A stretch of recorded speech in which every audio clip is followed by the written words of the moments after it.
Haverhill by John Greenleaf Whittier. O river winding to the sea, we call the old time back to thee. From forest paths and waterways the century-woven veil we raise.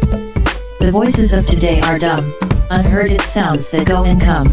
We listen, through long-lapsing years, to footsteps of the pioneers. Gone steepled town and cultured plain, the wilderness returns again, the drear, untrodden solitude, the gloom and mystery of the wood. Once more the bear and panther prowl, the wolf repeats his hungry howl, and, peering through his leafy screen, the Indian's copper face is seen.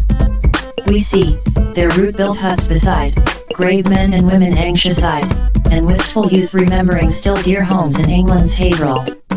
We summon forth to mortal view dark Passaquo and Sagahu, wild chiefs, who owned the mighty sway of wizard Passaconaway. Weird memories of the border town, by old tradition handed down, enchants and change before us pass like pictures in a magic glass. The terrors of the midnight raid, the death-concealing ambuscade, the winter march, through deserts wild, of captive mother, wife, and child. Ah! Bleeding hands alone subdued and tamed the savage habitude of forests hiding beasts of prey, and human shapes as fierce as they. Slow from the plough the woods withdrew, slowly each year the cornlands grew, nor fire, nor frost, nor foe could kill the Saxon energy of will. And never in the hamlets bound was lack of sturdy manhood found, and never failed the kindred good of brave and helpful womanhood.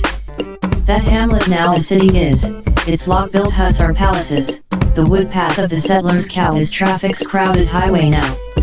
And far and wide it stretches still, along its southward sloping hill, and overlooks on either hand a rich and many-watered land. And, gladdening all the landscape, fair as Pison was to Eden's pear, our river to its valley brings the blessing of its mountain springs.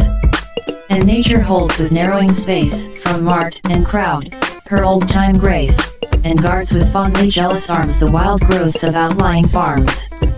Her sunsets on Canosa fall, her autumn leaves by Saltonstall, no lavished gold can richer make her opulence of hill and lake. Wise was the choice which led outsiders to kindle here their household fires, and share the large content of all whose lines in pleasant places fall. More dear, as years on years advance, we prize the old inheritance, and feel, as far and wide we roam, that all we seek we leave at home. Our palms are pines, our oranges are apples on our orchard trees, our thrushes are our nightingales, our larks the blackbirds of our vales. No incense which the Orient burns is sweeter than our hillside ferns. What tropic splendor can outvie our autumn woods, our sunset sky?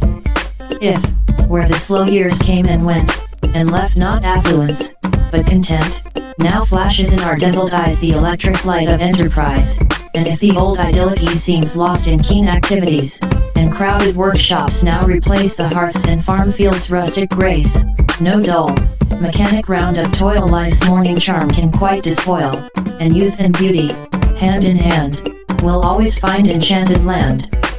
No task is ill where hand and brain and skill and strength have equal gain, and each shall each in honor hold, and simple manhood outweigh gold. Earth shall be near to heaven when all that severs man from man shall fall, for, here or there, salvation's plan alone is love of God and man. O dwellers by the Merrimack, the heirs of centuries at your back, still reaping where you have not sown, a broader field is now your own.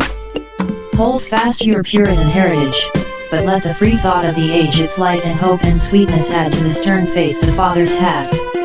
Adrift on time's returnless tide, as waves that follow waves, we glide. God grant we leave upon the shore some waif of good it lacked before, some seed, or flower, or plant of worth, some added beauty to the earth, some larger hope, some thought to make the sad world happier for its sake. As tenants of uncertain stay, so may we live our little day that only grateful hearts shall fill the homes we leave in Haverhill. The singer of a farewell rhyme, upon whose outmost verge of time the shades of night are falling down, I pray, God bless the good old town.